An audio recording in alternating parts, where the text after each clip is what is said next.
มิกมิกสบายดีคือเปียกมันยอดเทิมลุงหมาต้องน้ำแท้นี่ฮะต่อ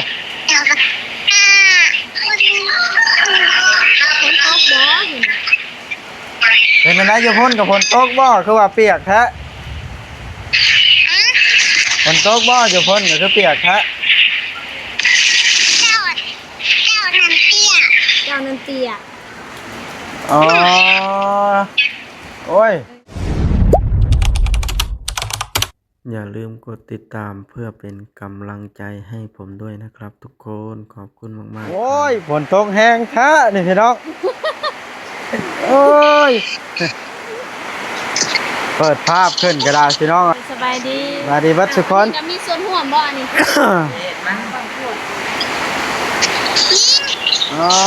แต่ฝนตกอันนี้อ้าวน้องแต่คุยน้องโทรมาบ่โอ้ฝนตกเมื่อได้ยินเสียงคนเป็นใจว่ะกล้องมัวเถอะเนาะ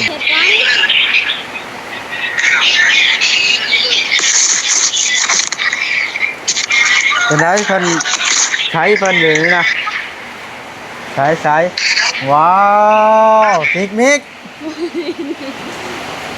สบายดีคือเปียกมันยอดเทิมลุงหมาต้องน้ำแท้นี่ฮะต่อ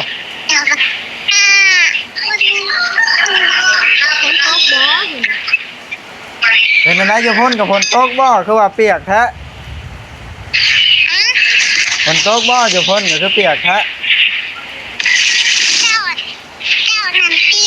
เจ้านันเตีย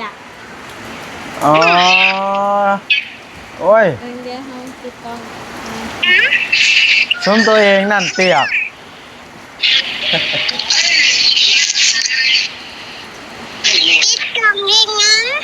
เปิดแล้วเพิ่นบ่ให้ปิดกล้องบ่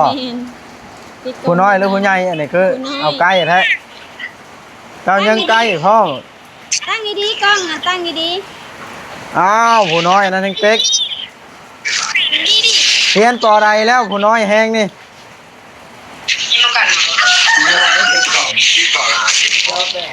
เรียนปอใดแล้ว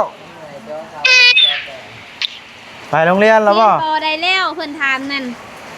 บ้านช้างที่คืนป้อนบ้านช้างสิถึงป.1โอ้อนุบาลพอบ้านเลยเพิ่นว่าหมอใหญ่เด้จ้ะหมอติ๊กนะติ๊กเรียนปอได้เลย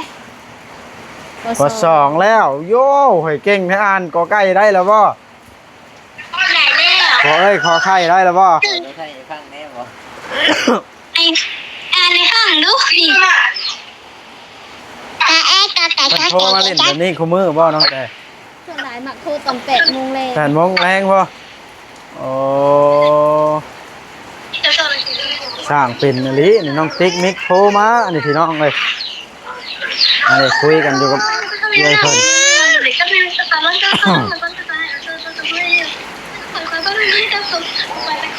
คอยว่าขอไข่นั่งรอตั้มขอไข่ถามว่าอย่างนั้นนะเราก็ไก่เห็นยังอีพ่อเห็นยังเขาโทรมาคู่มือบ่หรือว่านานๆทีถึงจับแม่เพิ่นก็นั่นให้เนาะคิดฮอดแล้วเพิ่นก็ได้เพิ่นเคยอยู่นำบักขี่โดอันนี้ตัวผู้หรือตัวแม่นี่ตัวผู้ดื้อเด้เดี๋ยวนี้เนาะหมอนั่นผัดตายหมอหยังก็ด้าหมอด้ากับหมอโดดื้อรู้ไหมสวัสดีเอาเบื้องนี้มาจับนั่นเลยสบายดีทางนี้บรรยากาศแล้ววันนี้ขอยอกแล้วมานี่มาเบิ่งสิว้าวน้องๆเพิ่นนี่พามาอยู่ใช้เจ้าอยู่ไสถามเจ้านั่นเจ้าอยู่ไส ยังน้องติ๊กมิก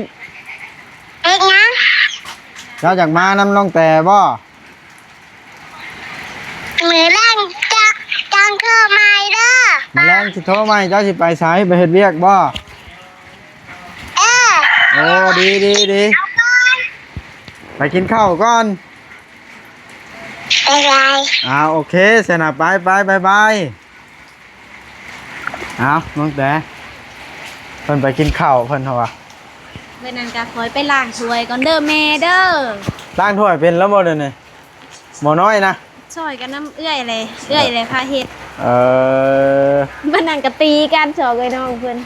อยู่พุ่นเนาะหยอกกันตีกันเขาแล้วเนาะ อืม เด็กน้อยเฮ้ยฉันสิว่าเด็กน้อย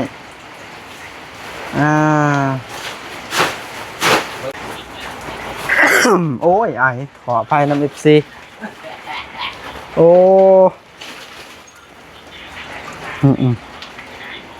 ดีแล้วน้องยังติดต่อมาอยู่ เอาแล้วมือเป็น เนาะน้องก็แต่เพิ่นลึงเพิ่นติดต่อมาอยู่หั่นเพิ่นอาหารโทรศัพท์ คันจะบอกกินป้าเดี๋ยวกันจีนังจะบอกคุ้ง นั่งน้องบอยบักโดนี่ก็ดื้อเดี๋ยวนี้เนาะมาถ้าเจ้าอีกนะหมดนี่ไว้ก่อน แบตมันทนอยู่บ่บ่ ทน อย่าเห็นไปได้เลย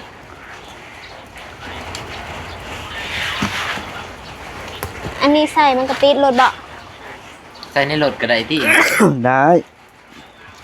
เอาใส่มันคือหมดเซิงเลย ฮะ ดีได้แล้วโอ้ย มันบรูดบ่วะ หมดรถใด มันทำแลนนะ ฮะใช้สิไปแล่นโมเมนต์ปุ๊บนี่เด้ อืม เก็บไว้พี่น้องเลย เมนเขาสากเต็มนี้จักมือเขาจังได้สากเมนเขาถ่ายคลิปคู่มือเฮง กูเมื่อนี่ต่างจากแต่ก่อนเนาะพื้นที่คนนะแต่เก่ายามแรงทำนี่นี่ชิปเนาะฮะ เงา กูเมื่อในเงาง่อยลายน้อยคน อืม แล้วจังหน่อยก็ลายอีกแล้วเพราะว่าสมัยกำลังสีหวนมาได้เดี๋ยวนี้กำลังสั่งอันนี้แล้วกับบ่าวจอยซาแนลบ่าวเวียงชัยพร้อมบ่าวแฝดน้อย บ่เห็นแล้วเลยพอลูกแผน เป็นได้จังหวะบ่เห็น แต่เจ้มือนั่นผมบ่เห็นเลย หน้าตาแล้วจะเป็นอะไร พอลูกแฝดได้ เมน นี่ละเราไปหาชาวใบบ่มานี่เบาลีมานั่งสิถามนี่มือไหนนัดช่างมาเฮ็ดนะมานั่ง ถามเนาะไปบอกแล้วนะมืออื่น ฮะ มืออื่นนี่แล้วมืออื่นนี่นัดช่างมาอัน คุด เฮ็ดขุม โอ้มาจับป่าน้องแต่บ่กินนะ แม่นแล้วพังเบิ่งนี่แหละ อันเด้ยอดกระถินก็มี ยุดเห็นยังอะน่ะ เดี๋ยวยุด มันชุมโพดเรา มันเหลื่อมเห็นป้องนั่นกันจำลงครับ ก็ไม่ช่างเลยเลย เช็ดบุกครับ เอ้ย โมได้เช็ด มันตกกี่นี่ ตบใช้น้ำได้กินนี่บางทีกินแจ่วหมกพริกดิบปลาน้องแต่ในจังหวัดสิแซ่บแห้งได้ นั่นก็ ชื่อน้ำล้าวโลละ45แล้วว่า แม่นบ่ มันอยู่ใด คันโลนึงนี่ประมาณจักโตน่ะ โอ้ ร้อยนะ สี่หาโต้โลหนึ่งนะ ใหญ่ปานนั้นเหรอบ่ มันตัวใหญ่ตัวน้อย หอยเอา2 โลแล้วซะ2 โลก็90,000 2 โลเซนหนึ่ง มันก็โล50แล้วน่ะเอาให้แล้ว2 โลแสนหนึ่งเนาะโอ้ เอา กันชื่อ ยังดีปีกนี่ดิ สิให้ปิ้งให้ย่างให้พร้อมเด้ เราวัดเคยกินเคยกินเฉพาะบอกว่า แซ่บแห้ง พัน เนาะ แต่สิมันจวดๆกว่าฮอดลาบงัว ใช่ไหมแต่กับแซ่บสำหรับงัว โอ้ยบ่มีหยังทอลาบงัวบ่ เจ้าโยนะจะยุบมือในบ้านบ่าวคำลาได้ ยังติดตาอยู่วะดิ อยู่ในไส ว่าอยู่ในเตียงได้ซิม จะเบิ่งคลิปบ่ โอ้ยก็เบิ่งตลอด แซ่บบ่ค่อยกิน มันแจ้งเตือน อืม ติดตาม นี่แหละพี่น้องกันมาลิ้นน้ำน้องกระแตกับผัวน้องกระแตมานี่ก็เห็นน้องๆเพิ่นโทรมาเล่นเนาะ ขาดแต่น้องกระตุกพี่น้องเลยเพิ่นบ่มีโทรศัพท์นำหมู่บ่เห็นหมู่ตายร้ายดีแนวใดเล่าเป็นแนวใดก็บ่ฮู้เนาะ แม่น เจ้าก็บ่ได้โทรถามข่าวเลย ถ้ากี่โทรไปหาได้ ฮะ ขนาดบอกให้เพิ่นมาเอาเครื่องลูกเพิ่นยังบ่มา เครื่องแม่นาฝากมาให้เพิ่นยังบ่มา โอ้เราอันนั้นเราบ่มีรถ บ่มือไปมื้อนั้นน่ะบอกเทิงผัวเพิ่นนำผัวก็ว่าสิมาแล้วก็บ่มาเลย ก็เลยปาไว้นี้เครื่องกะ เครื่องเล็กน้อย เครื่อ นะ ง บ่ เล็กน้อยนะแม่น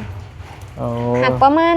7-8 เดือนก็ยังนุ่งได้อยู่มันตัวใหญ่หั่นนะ คันแบบว่าถ้าเจ้ามีรถยังว่าไปส่งเนาะ แม่น แล่นจวดไปให้ ถ้าแม่นว่าเป็นเกิบเด็กน้อยน่ะเริ่มใส่บ่ได้แล้วเพราะว่าเด็กน้อยเนาะเพราะว่าเพิ่นซื้อมาให้ประมาณ5 เดือน 6 เดือน อ้าว จังซี่ ย่างบ่ทันเป็นแน่น่ะ เพราะว่าอากาศมันเย็นเลยเพิ่นว่าให้ใส่หั่น เอา นะ ใช้ย้ำหนาว แม่น อืมอยู่กันโดยบ่ได้ติดต่อหากันเนาะใกล้ๆกันหนึงก็ได้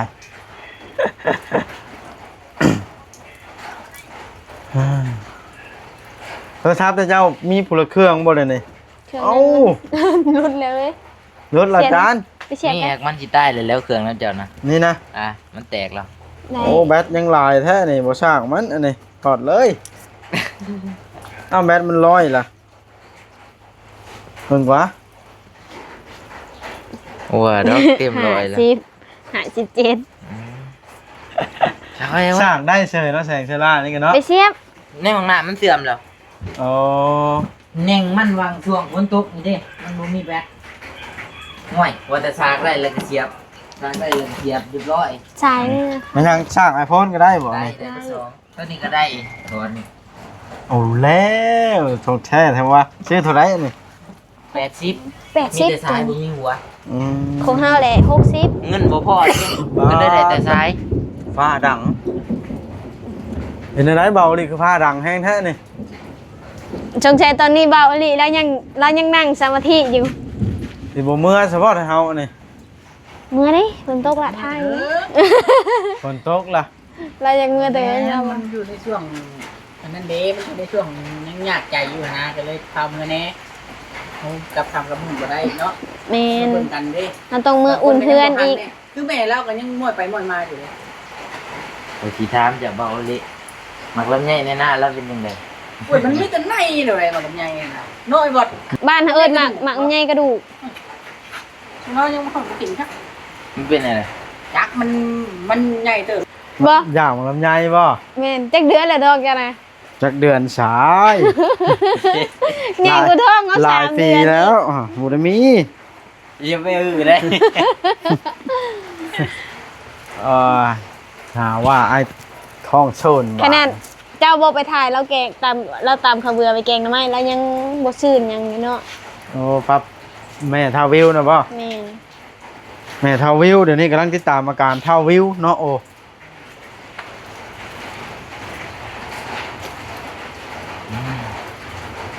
ใช่เจ้าก็เบิ่งอยู่ว่าข่าว เบิ่ง ฮะ มื้อนั้นน่ะเฮาสิเว้าแต่เก่าเฮาบ่เคยลุก4 โมงนอนบ่หลับบัดนี้ มื้อไรนะ เอ้ามือว่านี่เฮาเห็นคลิปผู้นี้ก่อนว่ามาแจ้งข่าวร้ายว่ะ ว่าน้องเด้งเสียนะบ่ แม่นตอน4 โมงเฮาเปิดขึ้นมามันขึ้นเฮายังไม่เลื่อนเฟซซ้ำมันขึ้นเลยอ้าวอีหยังเฮาว่ามาแจ้งข่าวร้ายเลยเฮาว่ามาเข้าไปเบิ่งพาเห็นแต่แม่เราวอยอ้าว เอาน้ำเบาในเอาอยู่เนาะ แม่น อืม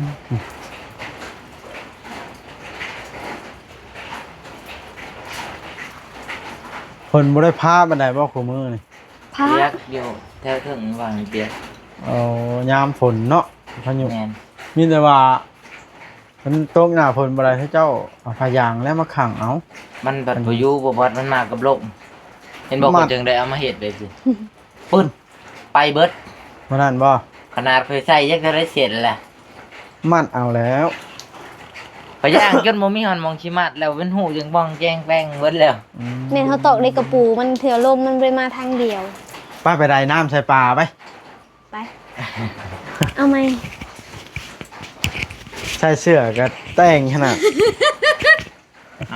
น้ำฝนไม่ได้ไปน้ ข่อยยังอยู่ไปเกลือมันแล้วข่อย สิเกลือบ่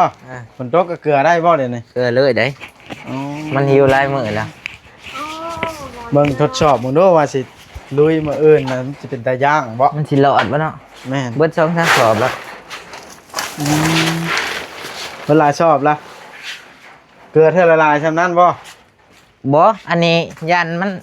บ่นั่นเด้มันยันมันบ่อยากชิมปานใด หืม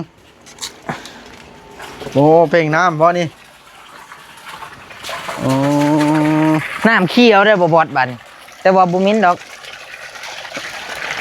อ่าเขียวน้ำเจ้าแจ้ไปตรงกล้วยนี่แหล้ว บ่ได้ ปลามันจืดน้ำเนาะ ไปตรงกล้วยหาก็เอาลงเมื่อวาน มันจืดน้ำเด้นี่นั่นน่ะ บางทีลมเห็ดขนาดมัดเอาลวดมัดแน่นบ่แน่นลวดยังขาด มื้อนี้มันไปลิ่นน้ำมันพื้นนะ หามาก็เปลี่ยนได้ทีเดียวเองแต่ว่าบ่มีกินดอกหาเขียว มันแนวมันไหนแนวมัน หาเปลี่ยนช่วงหน้าบ่เขียวแต่ว่าอยากออกแต่แลดำๆเนาะ แม่ มาเปลี่ยนมานี่เพิ่นว่าเขียว แม่นทางอันนั้นเนาะทางบดื้อคือเก่าบ่ล้วนนะป่ามันค่อยกินอ้าปากกว้างหรือมันน้ำมันใหญ่บ่ คิดทางไปใส่ก็ กินน้ำไปใช้ อ่ะ แป๊บเดียวเบิดน้ำเนาะ แป๊บเดียวได้ของแท้ อืมคันสมมุติลงจับเอาเฮ็ดไปได้นี่ นี่ดิอันนี้ดิสอนเอา ตักเอาก็ได้ อ่ะ มันเกิดบ่ได้ตัวใหญ่แล้ว ได้ เลือกเอาเนาะ เลือกเอา เบิ่งวานให้มันเบิ่งกันนี่แสงมันมาหุ่มกินละ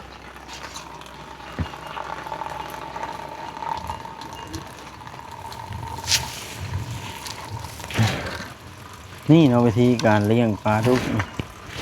ใหญ่ไว้พี่น้องเอ้ย คอยไปขึ้นอีกเลี้ยงกบแล้วคอยบัดนี้ อยากเลี้ยงกบ หมูอีกอย่างการราคามันก็ดี กบมาได้ มันก็ขายง่ายเพราะแม่นเลี้ยงหมูอาทิตย์เดียวก็ได้ขายแหละ ว่าดอกอย่าไปก้มไม้ค่อยสิตกน้ำนะ โอ้นี่แมนอยู่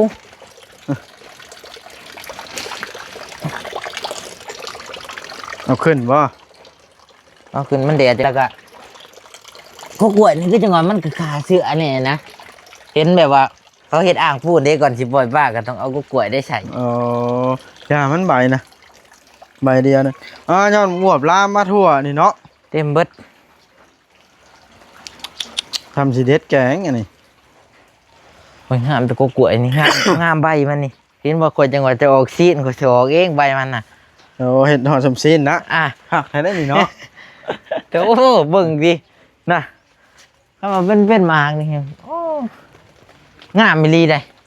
ใบใหญ่นี่ ใบใหญ่ห่อข้าวต้มเดือนเก้าเนาะ ข้าวต้มขนม ไปหน่อยก็ห่อแล้วเดือนเก้าพี่น้องเลย ษา โอ้ บรรยากาศคอยคำย่ำแรง แมนเอ้าบักโดโดมันเข้านอนน้ำในมุ้งมันออกโดโดนะ อื้อหือ ไปอยู่นอกโอ้ มันหยานพีได้บ่บด ฮะ มันหยานพีได้ ไอ้เจ้าโดโดอันไหน ประมาณ12 โมงเลยมันห้องมาเลยมันทำบ่เอามันเข้ามันกับห้องมันในห้องมันขึ้นมันนอนเตียง บักโดโดนะ แม่นต้องปูผาแพะให้มันอยู่ในนี้ผาแพะขาด อย่างนอนไหน มันก็ปีนขอนบล็อกขึ้นมามันก็อยู่ในเตียงนี้ มันบนนอนเราเนี่ยมันบอกบนโต๊ะมันยังเปียกเบิด มันยานผีวะ เนี่ยที่หรอก อืม นี่กูจะปลูกข้างก่อน มันดีอย่างนั้นน่ะ ของเทได้เอามาตะบาน ระวังออกแสงเด้อปลูกทุทีบนะ ปลูกวันทาน คือไอ้นี่แล้ว ฮะ ถ้าเราปลูกบุกุหันออก เด็กเขาปลูกปลาเลยฮะเนาะ ปลูกจิ้มเลยนะเป็นเลยแบบปลูกคือกูกล้วยสินะออกแม่แพร่พันธุ์ไปเรื่อยๆฮะ ออกบ่ แบบนั้นออก อ๋อต้องกู้ ต้องกู้มันแบบว่าใบมันตายลงไปแล้วก็มันคาดก็กู้ขึ้นไว้ อืม มันโปร่งนอนแล้วก็ปลูกอีก แม่นแล้ว อืม เพราะว่าอยู่บ้านก็เคยมีคนปลูกแล้ว บุกุแล้วมันออกแสงเอาไป แล้วก็เอาแฮตึกไว้อีกมือเท่าไว้เบิ่งก็มันก็เป็นหัวสักปะนี่แหละอยู่ในแฮนะ แม่นบ่ แม่นเอ้ย อืม เขาก็เห็นได้ อยู่แถวบ้านนี่เลย ดีป่ะ บ่หวานนี่แหละ หวานนี่ จะเห็นว่า ออกแสง หวานมันออกแสง มีดอก อ้าว มีแต่ว่ามันค่ำแล้วเบาอีหลีเอ้ยพอละมานี่มา ใกล้แล้วจันบอยก็น้องแตนมีหวานออกแสงแล้วนะ เริ่มแล้ว อ้าว ค่ำมืดละ จริงได้ ครับฝนตกทั้งนั้นพี่น้องเอ้ย แสง มาตอนแรงค่ำมืดสิได้กลับก่อนบาทเลยน้องก็ลอกกันแรกกระบอยกระเบล กระบอยกระเบล เอาครับป้าก่อนเด้อมานี่แนมทางกันได้เถื่อรถข้าวเพิ่นสิได้เอิ้นกันนะ โทรเอาตี้ นะ เบาลิยู แต่ว่าโอริยูสุกเอา บอกว่านี่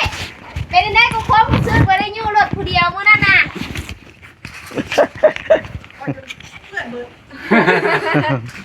เอาโอเคเด้อเอาสบายดีกลับก่อนครับป้าน้องกระแตกันมาเล่นน้ำมันพี่น้องเอ้ยนี่กองแห่กองทรายก็มาครบแล้วเด้อบาทนี่กลับก่อนเด้อสาวเทืองเด้อโอเครถค่อยบ่เป็นสิค้าในเดินเจ้าอีกบ่มื้อนี้ฮะ